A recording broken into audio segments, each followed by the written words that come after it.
now let's gonna switch into English for a second. We're gonna move a little bit to the north of Europe, from Switzerland to Denmark. We're gonna link with Thomas Kolster, our first keynote speaker. Thomas, Mr. Good Advertising. Let's gonna have a look on Thomas.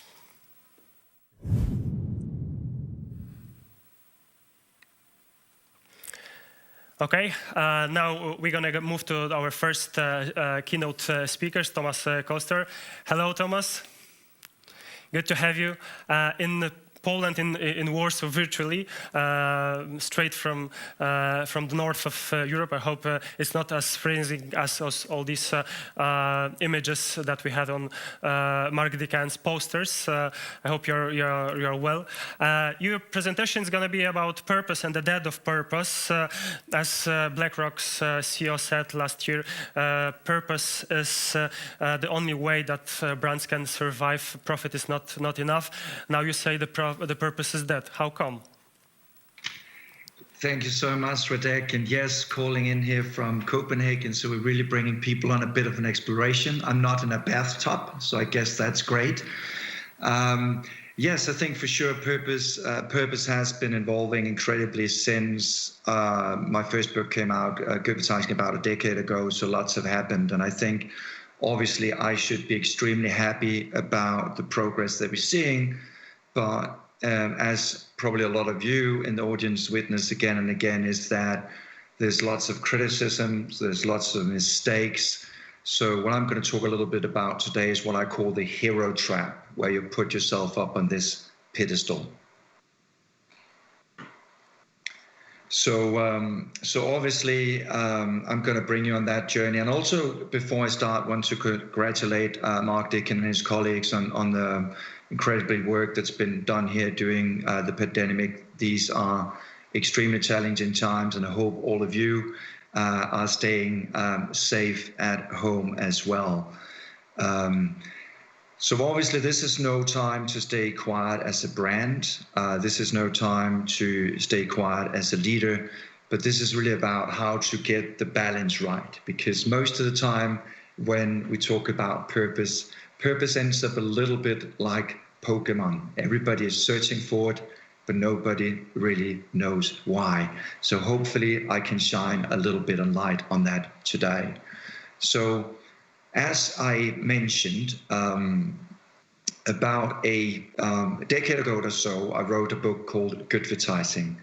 And in fact, this is interesting because at the time I was running a traditional advertising agency, but this was in the back of the financial crisis. So at the time I had a lot of time to sit down and contemplate about how I could bring my business forward. And I would also encourage all of you out there to use this time to rethink your brands, to rethink your offerings. And the thing that really sparked my journey in a more conscious direction was the financial crisis, but also the fact that we had the climate summit in Copenhagen, the COP15. We had all the big government leaders. We had Tony Blair, we had Obama, and obviously not a lot happened, not a lot came out of that meeting. So this was where I thought, wait, hold on, what if brands, what if companies could stand up and serve society and could push for sustainable change. That was the very early foundation. And as you can see on that picture, this was quite a while ago. That was a young Thomas, but quite a bit have happened since then.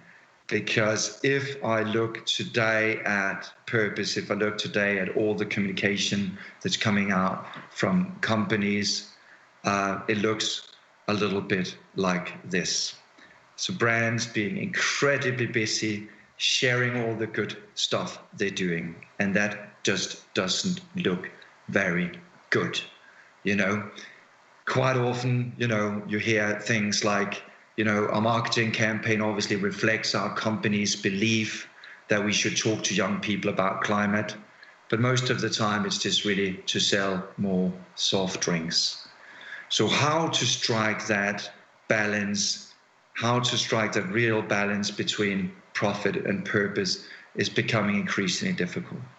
Because to be fair, if you go down to average supermarket today, most of the products on those shelves will actually claim to have that higher purpose or somehow to do some good, either for society or for the environment.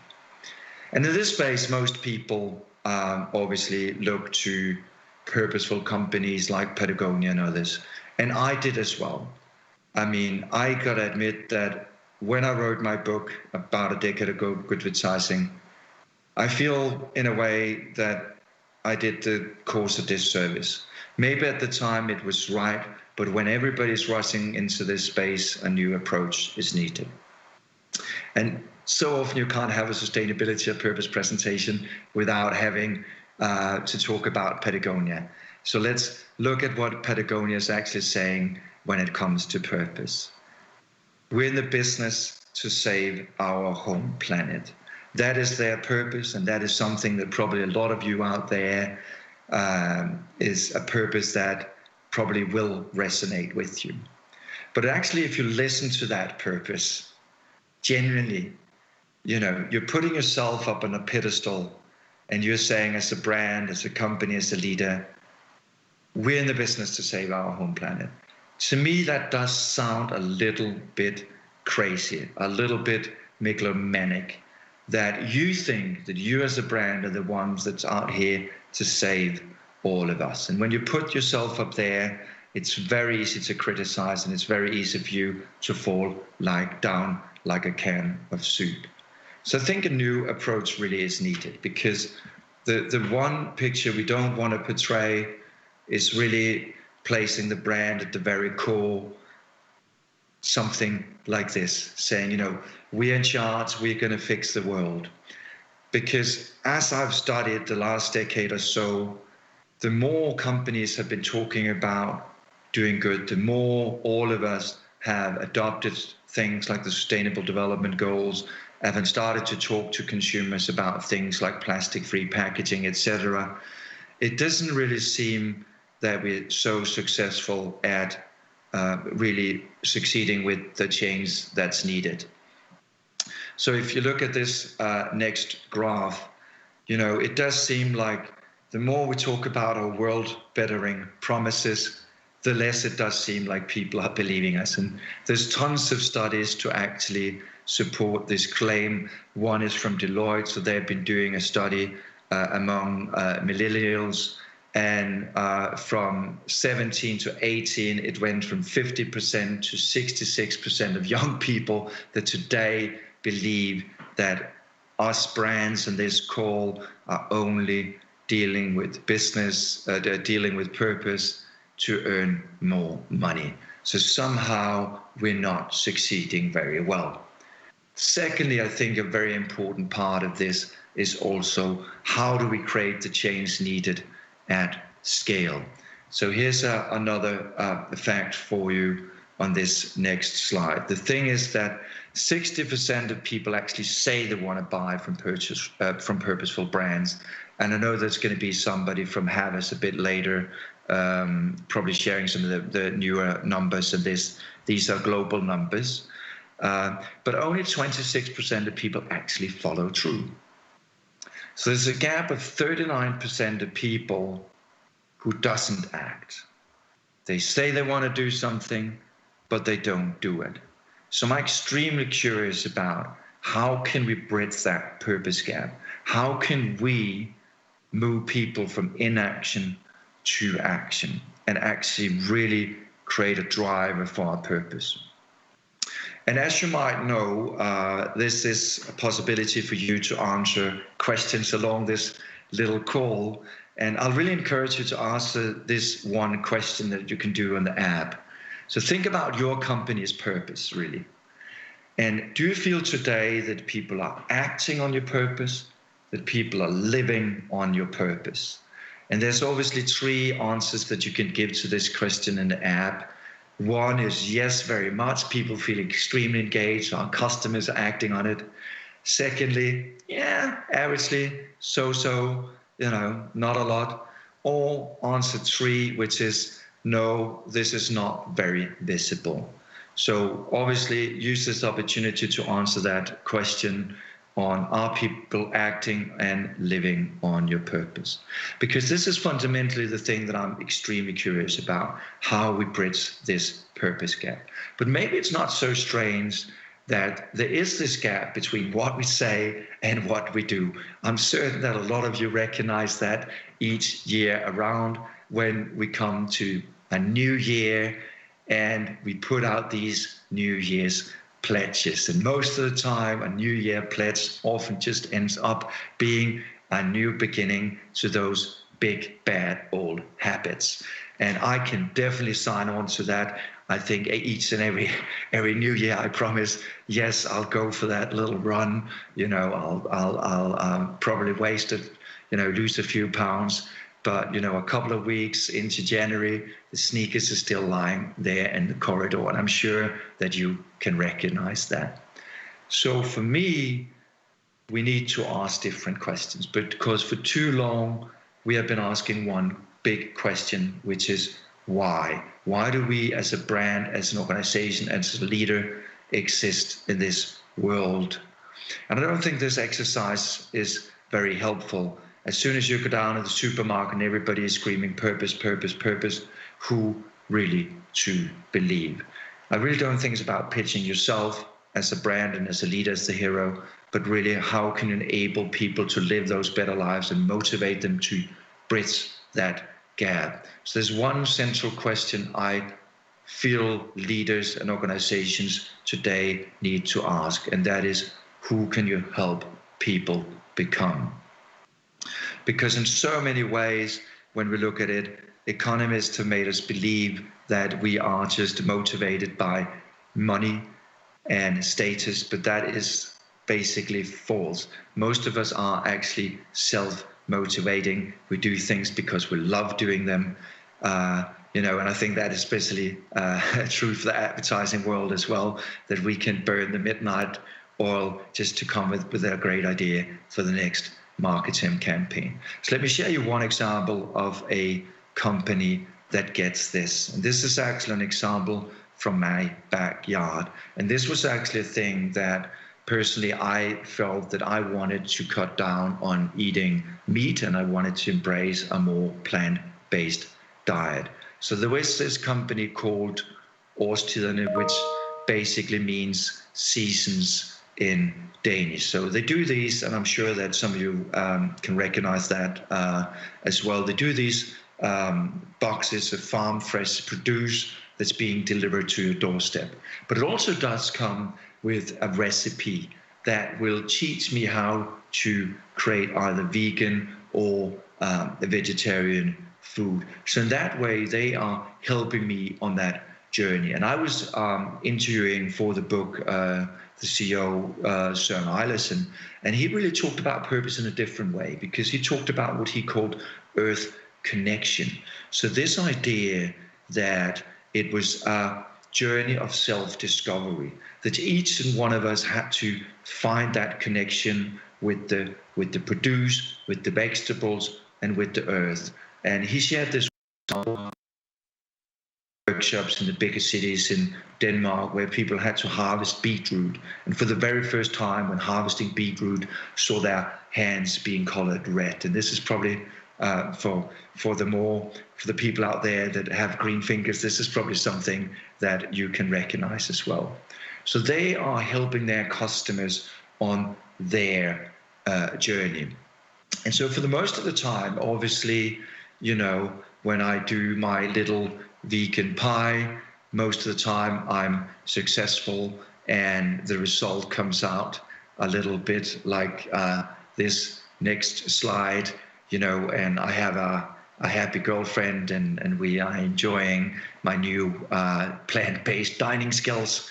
But obviously, quite often, to be honest, the result maybe ends up something a little bit more like this next slide. And I think this is generally the thing about change, that change is a journey, and having the conversations with leaders and having the conversations with these brands, taking an approach where you step down from the purpose pedestal and rather trying to enable people to live better lives. That's extremely hard to criticize because you are on this journey together. So I think if you want to build purposeful organizations, meaningful organizations, I've created a tool that I call the Arrow. And the Arrow is inspired by psychotherapy and inspired by coaching, because both those disciplines are goal-oriented, moving you from inaction to action. And the Arrow looks like this and asks 4 fundamental questions to the big route, to that big one question: who can you help people become? And I know it can be a little bit probably difficult to read on the screen. The first 2 questions shouldn't come as a surprise. I mean, the first one is, what is it that you do? That might be the running shoes, that might be laptops, or whatever it is. That might not always be a constant. I mean, we've seen Apple suddenly moving from doing laptops to moving into iTunes, to iMovies, etc. The second one is how. So how is it that you are unique in delivering your service or product? So that are the typical kind of USPs that we're used to working with. The third question, even more important when you want to create a meaningful brand, is who can you help people become? So understanding the role that you can play in people's lives. And I think this is pivotal when we talk about purpose, because most of the time when I looked at the Fortune 500 companies, they came out with statements like, we want to do good for people and planet, rather than understanding my journey, my goals, my values as a customer. So quite often I have seen this disconnect, which makes it extremely difficult as a leader and as a brand to get the meaningful results that purpose can deliver. The fourth question is when. So when can you enable this change? So this model is really strictly focused on moving people towards the goals that they see. And this is really an evolution of the market. So if we look at how this has actually evolved on this next slide, it's on the one axis you have obviously the brand promise. On the lower axis you have value for the customer. And for those of you who are very well trodden in the marketing lingo, the first one is obviously the typical functional benefits. So faster car. The second one is the emotional benefits. So this was where we had the emotional selling propositions when we started talking about dressing brands as characters. So for example, the BMWs, who feel more masculine when driving a BMW. The third one is the societal difference, and this was where my last book, Good Advertising, actually stopped. It was talking about the societal difference. So for example, the Prius, a more environmentally friendly car. But the fourth level that I think we are heading towards, a post-purpose area, an area where people are demanding control, is really to give people what I call a transformational difference. So an outcome that can be felt in their daily lives. So the outcome of this Arrow process is what I call a transformational promise, because by the end of the day, it's about promising your customers, your employees, a meaningful difference that you can help them do and provide in their lives. And if we compare the two approaches for two company cases, the one I mentioned earlier was obviously Patagonia, claiming we are in the business to save our home planet. Obviously, I'm not criticizing Patagonia, but Patagonia is a legacy brand. It's incredibly dangerous to copy that approach. I'm certain that most of you out there, and sad to say, are not legacy brands. And if you put yourself on that pedestal, you will be criticized. But if you compare that to what another Danish company is saying, Lego, they talk about a who approach. Who can you help people become? And they answer that by saying, we want to inspire and develop the builders of tomorrow. And I'm sure for those of you who are parents out there, or for those of you who have played with Lego when you were kids, you can definitely feel how they play that significant role in your life, how you feel more creative, how it sparks those playing skills. And I can give you another case of what I would say is a company that delivers a transformational difference. And that company is a health insurance company called Discovery. I'm not sure if you have Discovery in Poland, but basically it is a health insurance company that started out in South Africa that is now in 7 markets. And the transformational promise from Discovery is really to incentivize people to live healthier lives, to incentivize people to live healthier lives. And if you listen to those two approaches, you know, we're in the business to save our home planet, or a company that are there as a coach, as a helper, holding your hand to push you towards the goals that you want in your life. And they've been incredibly successful in creating this change. They've created a program that kind of looks a little bit like a typical reward program that is called Discovery Vitality. And basically what they do is that when you go down in the supermarket and you buy fruits and vegetables, you are being rewarded. Or when you go to the gym, you are being rewarded. So basically each healthy behavior you do are being supported, and you're being motivated by Discovery to do that. And they've done a big health survey across 7 markets, 200,000 people, and they have actually proven that the people who take part in the Discovery Vitality program actually do exercise 5.2 days more per month, which obviously translates to a lot of healthier living. And for the company, the business case for this approach, the business case for purpose is pretty clear, as less health payouts obviously make it a much more healthy business.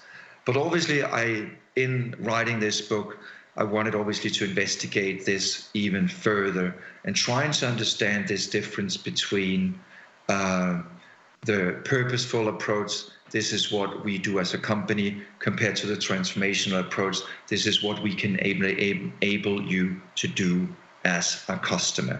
So I did a survey comparing 4 purposeful campaigns with 4 transformational campaigns. And some of these campaigns you might have seen. The first one in the purposeful category was Budweiser, and this was an ad that they ran during the Super Bowl in the US, as you know, the world's most expensive commercial break in the world. So these commercials have obviously been tested from head to tail, and I wanted to compare that, and obviously the statement of this commercial is, this Bud is for better tomorrow. And obviously Budweiser wanted to talk about how today their beers are brewed either with renewable energy, or how they offset the carbon emissions from that brewing process. And let's compare that to what I call a transformational campaign. So this is a campaign that is pretty well known in the world of advertising, the campaign from Procter & Gamble's Always brand. And the campaign idea was to change how these young, vulnerable women feel at a very critical stage at their lives, and wanting to empower these young women and changing the real notion of the sentence "like a girl" from one of criticism, of weakness, you run like a girl, to one of strength and empowerment. And they actually did succeed changing how people perceived that one sentence. But you know, we can't have a presentation without statistics. So I want to show you the outcome of that survey and that study we did comparing those 2 approaches. And as you can see, the 4 first ones with the little underline underneath are the transformational ones. The one without the underline are the purposeful campaigns. And we measured it on 3 parameters: brand warmth, so how did people like the message? Did they feel it appealed to them? Secondly, competence. Thirdly, obviously, did they feel motivated by this commercial? The interesting thing was that even though the company doesn't talk about itself doing the transformational approach, but talks about the role that it plays in people's lives, competence is on par no matter what. So competence is not falling, even though the company is not touting its own efforts like we saw with Budweiser. But the surprise really does happen when we look at motivation, because I can see there's a significant drop between 32 and 39% in how motivated people feel by a conventional, purposeful approach. So obviously, when you take a transformational approach, when you're there to motivate people, there are 32 to 39% more chance that people feel encouraged to act on your message. And again, going back to the business case of all of this, obviously I wanted to investigate, are people also willing to pay more for this approach? So when we look at this next study where we looked at people's willingness to pay a premium price, there was quite a surprising finding again, and these are, I think, between 28 and 30% that people wanted to pay more for these campaigns that took a transformational approach. So when your starting point as a brand and as a leader is to grow people, you actually also pivot and push people, or when you decide to grow people, you also grow your bottom line, so people feel much more motivated. So this is one way to bridge the gap, but that's not the only reason, because I mean, when I started in advertising, we had radio, print, TV, that was it. But we have to acknowledge that today a mass marketing approach is not what cuts it in the market today, because we have to admit that we are not so much in control anymore as marketeers. This guy's in control. We are all in control. The massive amount of social media updates, the way that young people today want to control everything by the click of a button. I mean, the young generation are not just sitting around and waiting for you to come up with your next innovative product idea. And they're not really to blame, because if you think about it, their generation, the only thing that they have seen from big companies has actually been environmental degradation and social injustice. So it's not strange that these young people, millennials and Gen Z, are skeptical towards all of these efforts, and especially when most of this, when these activities in this space is just screaming, we do good, we care a lot, we want to save sea turtles. So this generation is more and more becoming do good deaf.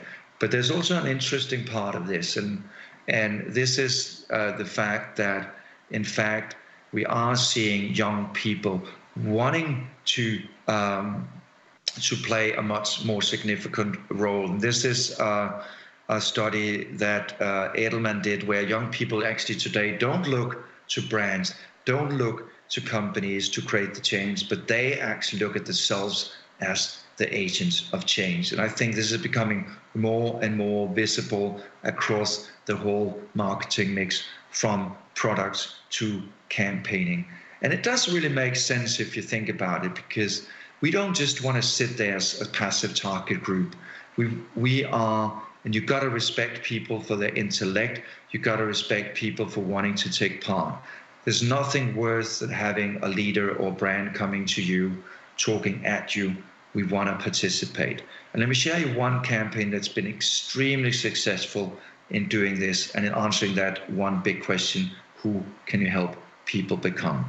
And that is a outdoor sports retailer out of the US, and some of you might know it, and it's called REI. They're actually also a cooperative. So on Black Friday, obviously this day supporting consumption and in so many ways, overconsumption, I would claim. They thought, what meaningful role could they play in their customers' lives? And the one answer they found was asking their customers who already love the outdoor to go outside, opt outside. And they created this campaign where everybody could participate and share how they, on this big shopping day, didn't want to take part in this, but rather wanted to go out and enjoy all that the great outdoors in the US had to offer. And if we look at the results of this, it's actually pretty incredible, because from 2015 to 2018, they have enrolled more than from 1.4 million people to 15 million people, and lots of organizations have opted in and taking part. And one of the things that me and the research team did was actually going on and checking the visitor numbers in the US state parks. And actually now it's the second most visited day in the US state parks. And that's quite incredible when you think about that was not a day that existed just a couple of years ago. So really finding this role, meaningful role you can play in people's lives, does motivate people to change. And this is actually something that I can recognize. As soon as I go into a big city like New York, the first thing I want to do is actually go into Central Park and just have a bit of greenery and an ability to breathe a bit of fresh air. And this also applies to how you think your marketing efforts, because people are open to engage if you want to make them engage. So one example from Lego is actually how they have turned to their builders, to the people who love their products, and actually asked them, why don't you come up with amazing products? So they created this platform that they call Ideas. And if the Lego thing you have done get more than 10,000 votes, it's actually put into production, and actually some of the revenues are actually shared with you. So I really do think that you have to ask yourself as a marketeer, how can you open up more of your marketing mix for people's engagements? And I gotta say, and I don't know how many of you have played with Lego, but if it was me when I was 12-year-old little Thomas with a big curly hair, I would absolutely have loved it if one of my Lego models actually made it into the usual Lego product portfolio. And as I said, this is important because we are, in fact, self-motivated. And this is really the insight behind one of the most successful business models in the history. Because if you really do think about the IKEA concept, isn't it mad that people voluntarily want to spend time on putting together one of the most popular bookshelves, the Billy bookshelf, because most of us basically have money enough to buy it. The one thing we're lacking is time, and yet we still want to engage with the IKEA brand. And why is that? And I got to be the first to admit, as a Scandinavian guy, the idea about masculinity is definitely threatened. So for me, this is a real opportunity for me to show my girlfriend that I can actually put this little wonder of a bookshelf together. I don't have 10 fingers in each hand. I am a little bit of a handy guy. So this is a way to engage me in putting this little beautiful product together. And I gotta admit, and as I'm sure that some of you have experienced that as well, that when we fail putting together that IKEA bookshelf, we do obviously also risk the relationship. So for me, this is about time that we take people seriously, that we take people's craving for self-actualization seriously. And this is specifically very interesting in a time where most of us have to deal with thinking about how we can look at consumption in a new way. And I will argue that people don't any longer buy what it is you make, the product or the service, because that can be bought cheaply. most people can afford everything today. But what essentially have value today, and especially for young people, is actually showcasing their own effort. So no value in buying an expensive cap with some logo on it. You rather want to showcase how you have played a part in the shaping of that product. And you can probably see that on social media each and every day when people today go to Tuscany and they go to visit this wine farm and they make their own pasta. So it's really about for you to figure out how you can make people participate across that marketing mix. And that opens up a new exciting possibility for brands, because you don't have to sell stuff. You have to figure out that meaningful role you can play, like Årstiderne helping me to create more plant-based recipes. So really asking yourself that role and inspire people, because I think one thing that has been really incredibly interesting in this pandemic has been people's urge to try out new things. I have seen friends who started playing the piano. I have seen people practicing and going out and doing a little garden on the balcony.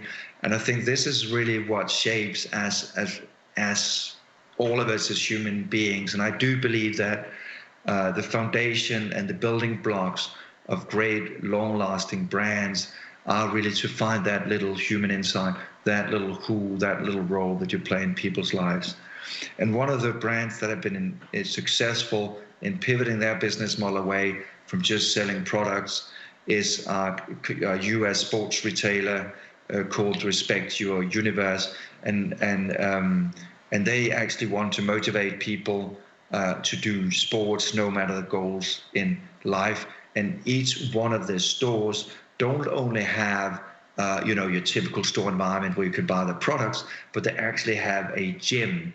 And if some of you out there, let's say you are passionate about boxing or you're passionate about yoga, then you can actually borrow this space from Respect Your Universe, and you can be hosting a class in their space and teach fellow citizens in the community more about your skills.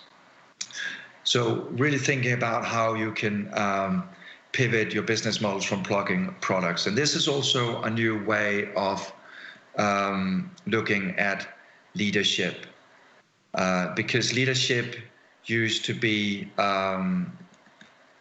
something where you'd have a white male guy saying we got to go in this direction, and this is what we as a company believe in. Today, leaders need to work in a different way, and I see that every day in the agency. You have to ask your customers, you have to ask your employees, what are your dreams, what are your goals, what are your aspirations, and how can I help you achieve that? And we see that in some of the biggest movements that are happening out there at the moment. If you look to the Me Too movement, they don't have this typical physical leadership.